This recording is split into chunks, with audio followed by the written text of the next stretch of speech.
warahmatullahi wabarakatuh. Kula saking grup 8 badhe ngaturaken adegan 8 Padepokan Druju, lereng Gunung Lawu diawali dengan repat.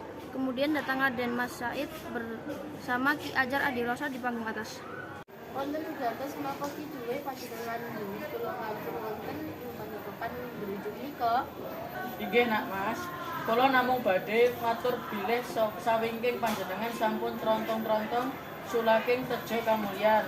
Awit menika wonten sambetipun pasumpenan Eyang Dalem inggih Ratu Ageng garwanipun Sunan Amangkurat. Kaleseren menika Eyang panjenengan piyambak. Wonten ing salebeting pasumpenan menika rembulan dawah tumangsang wonten ing wit randu. Lajeng kasenggak Pangeran Mangkubumi kadahar telah sepalih rembulan ingkang sesigar menika ngantariksa. Lajeng dawah malih panjenengan dahar sekedhik kahadadak Kanjeng Ratu Ageng Wungu.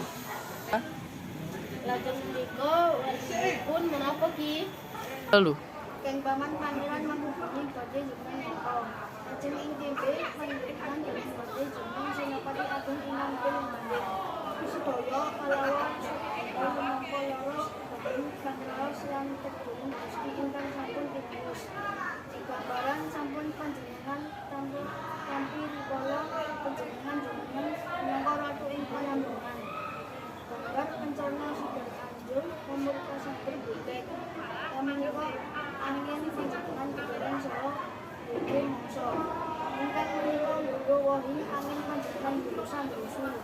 telu Dengan kedaman enggal kalian ing paman Pangeran Mangkubumi.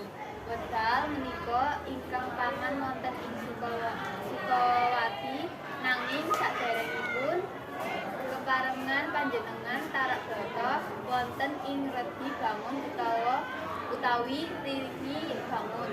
Mugi antuka sarana piyandel wonten ing salebeting kaprangan. Mekaten saking grup kula matur nuwun.